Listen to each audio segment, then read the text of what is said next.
ang sekreto. Before tayo mag-start ng house tour, ang aking kapatid na babae, hindi niya alam na uuwi today yung kanyang fiancé. Magkikita kami lahat, nandun si mama, ang fiancé niya. Secret namin to ng kanyang fiancé for a very long time. Same day kami mag-arrive. Pero walang kamalay-malay ang isa. Nag-overthink na. Kay di man delivered yung message niya. Sabi niya, ba't man ito? Uy, di man siya mag-reply. Ba't man ito? Pero sa aming isip, nakaset na siya lahat. Dito siya, dadating siya at hopefully magiging successful yung ating surprise. Panoorin niyo talaga yung buong video natin. Kaya marami tayong surprise dito sa Philippines. Kaya sobrang excited ako. Alam ko na sa Facebook sad ako, kaya nagkasakit si Papa, nanghingi kami ng tulong sa mga tao. Pero let's enjoy kung ano yung nasa atin for now. Hindi ko na mag-isip-isip ng grabe ako stress before ako dumating dito. So mamaya 11 o'clock sa gabi, dadating yung fiancé ng aking kapatid. We're very excited sa reaction niya. So, ganun yung aming plano. Kinontak ako ng kanyang fiancé na gusto ko ba daw maging part sa plano. Oh, di ba? Huwag kayo. So, part ka ko ng plano niya. At yun, iso-surprise namin siya na dadating today. Di ba? Ano kaya magiging reaction ng aking sister? Kaya sinabihan na kasi siya ng jowa niya, hindi, jowa pa, fiancé, hindi daw siya makadating. It's nice na sana mabuo daw kami. Kay si mama, 7 years, biya kami hindi nagkita. Tapos yung kapatid ko, yung fiancé niya, mamimit ko.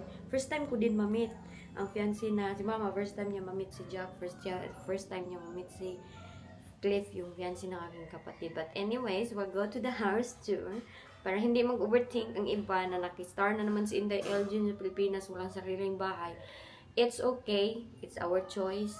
Hindi importante na may sariling bahay, uwi ng Pilipinas, pasosyalan. As long as you're happy, yun yung importante. Kahit saan ako makitira dati, kay uncle, kung saan lang ako pupunta, I was so happy. Yan yung nag-matter. Huwag na natin dibdibin, wala kang bahay. Uy, paano man ako maging happy nito, uwi ng Pilipinas. So this time, itutur around ko kayo dito sa buong bahay. Kung ano yung hitsura niya, at kung ano yung kanyang mga nasa loob. Surprising kayo. So, ara na. Nara ang ating bibi. Nagtulog pa yan siya. Mag-insert na lang ako ng video clips ni Jack na gising na yan siya mamaya. Kay kanina din naglaro yan sila ng kanyang cousin, si Buneng, si Kaden. So, let's start the tour. And I hope panoorin nyo yung mga surprise namin mamaya. Kay mag-video talaga ako mamaya pagdating ng fiancé ng aking kapatid. Dula. Ang mga cousins nagdula. Ma? Lami anak maoy. Kaon ko anak maugma. Maglong ako daan. Agoy nagkaon siya syagi. Ala dula mo di Buning tanawa. Iyang ginataguan mas. Dula mo ni Jack, Buning. Dula, sige. Ipadagan-dagan ba para mo dagan? Ut. Mga buntag sa yugyod ma kay naaman ay lakaw si Suti daw. Nasa kuan. Nasa duty. Nandito na kami. Last time magkuan tayo dito mag house tour. Ayan yung laban. May bata ditong sama-sama sa akin. At pamangkin to ni Inday Elgin. Dali na dayon. Ning. Pasok tayo. Kita namin sa inyo ang bahay. Ganda tong bahay na to. Ito. May kumakain dyan sa kiliran. Nang inununan at saka yung kanang kanon. Batang nanood ng blipe. Ganito siya, Ganyan siya. Yung itsura niya sa sala. Tapos may tumakbo na babae kay kumakain ng inununan. Maganda yung sala namin dito. Si Jack pala, tulog. Store. Yan, ganyan siya. Sala. Yan. Maganda siya. Ito yung pagkain namin dito na inununan at saka ano to. Ang aming mga spoon, mayroong tumbler. Ganito yung dining siya. Dining table. Pagkain ang pambuong pamilya. Tapos, dito naman sa kiliran, Oh, before tayo pupunta hagdanan, ito yung bahay. May mga cups and mugs. Oh, ayan, dami. Tapos, ito, microwave. May CR dito. At may ganito din. Bago pa to na bahay eh. Mayroong CR. Diyan ka pwede maligo. Ganito yung itsura ng kusina. Maganda yung itsura ng kusina. Maganda yung kusina. Very malinis. Wala masyadong kalat. As I wanted, wala masyadong kalat. Oh. Tapos, meron tayong ref na wala pang laman. Ano mang ilalaman natin dyan? Wala pa siyang laman. Ito ara, si Madam, kumakain. Kumakain si Madam ng, ano yung pagkain niya. Inuunan at saka. Tapos, akyat tayo dito. Meron kayong makikita na ganito. Kasi marami man to siyang floor. Ganito yung akyat. Akyat natin sa bahay. Ganyan. Marami siyang hagdanan. Tapos si Jack, nandito siya natulog. 3 rooms. May another toilet na naman dito. Another toilet. Pero pwede din ka mag-shower dito.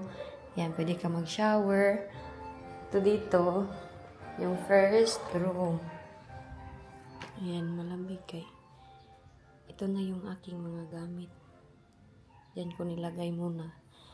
Dito kami matutulog ni Jack dahil para hindi siya mahulog. Pagkatapos lang ito mag-wild, nagsuka to, nagtae. Ngayon, tulog na tulog si Dodo. Ganyan. Medyo makalat na to siya kay kanina pa man ako dumating. Ang mga towel, ginamit na yan namin. Ay, madami nga akong labahin kay ano na siya? Basa na. Ganyan. Oh, ganyan. Ito, sa akin din ito na bag. Ito yung aking hand carries airplane. Ayan. Tapos, ito yung first na kwarto. Ito, mayroong palampara, ayan, mayroong salamin.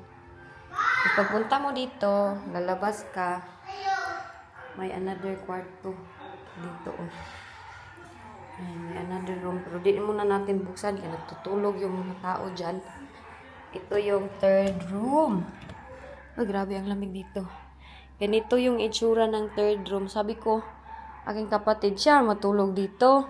Kay, doon kami ni Jack sa maliit lagi kay para pag mag-ikot siya ba, hindi siya mahulog.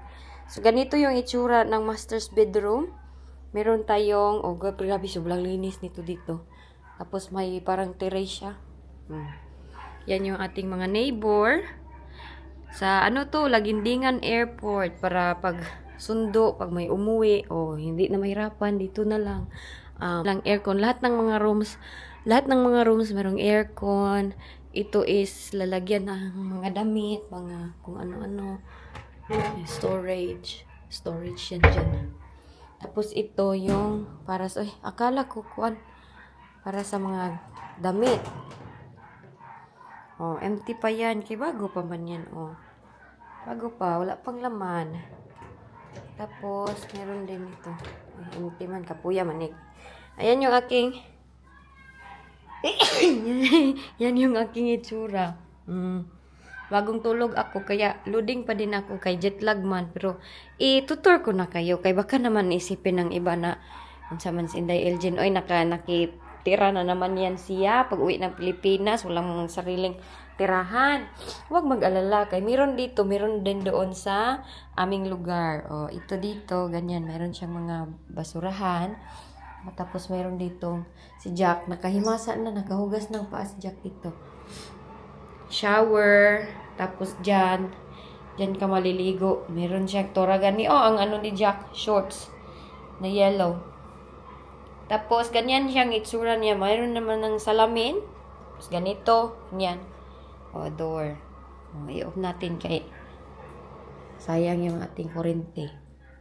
With heating water na siya. Tapos, dito, labas. Hindi pa to natapos. Yung third floor, Yan, wala pa siya natapos. Meron pa siyang third floor. Malaki din yung space dito sa third floor.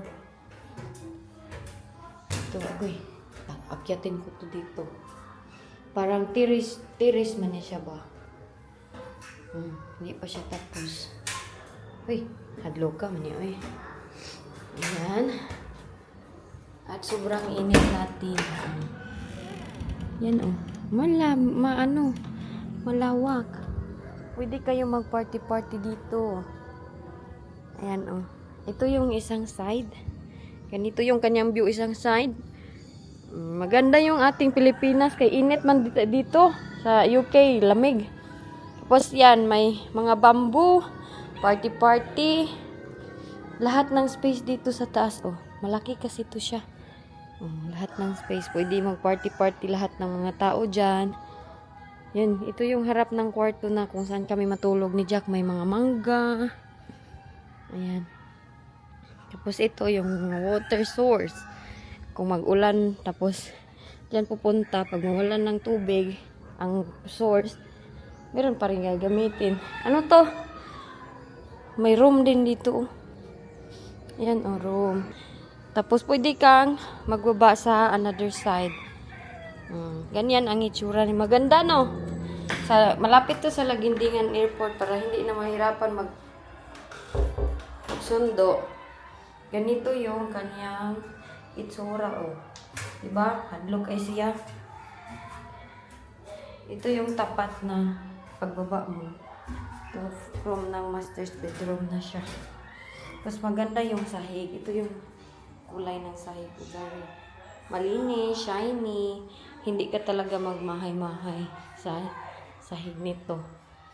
Yan, maraming mga switch. Nag-on kami ng aircon dito. 17 degrees. So ako, anito yung aking itsura. Kanina pa kami. Tapos si kapatid ko nagbantay kay Jack. Iyak man ang iyak si Jack. Ayan, ngayon pa lang yan natulog. I think nanibago siya sa weather natin dito. Or iwan ko, hindi siya magpahawak ng iba. Ayaw niya. Same sa bahay. Ayaw niya pahawak sa kanyang papa. Dito din, same. Ayaw niya may hahawak sa kanya. So, yung mga pasalubong ko sa kanila, hindi ko pa nabigay. Pagdating na namin doon sa pag makita na namin si mama doon, ko ibigay sa aking mama, sa kapatid ko at kapatid ko na lalaki.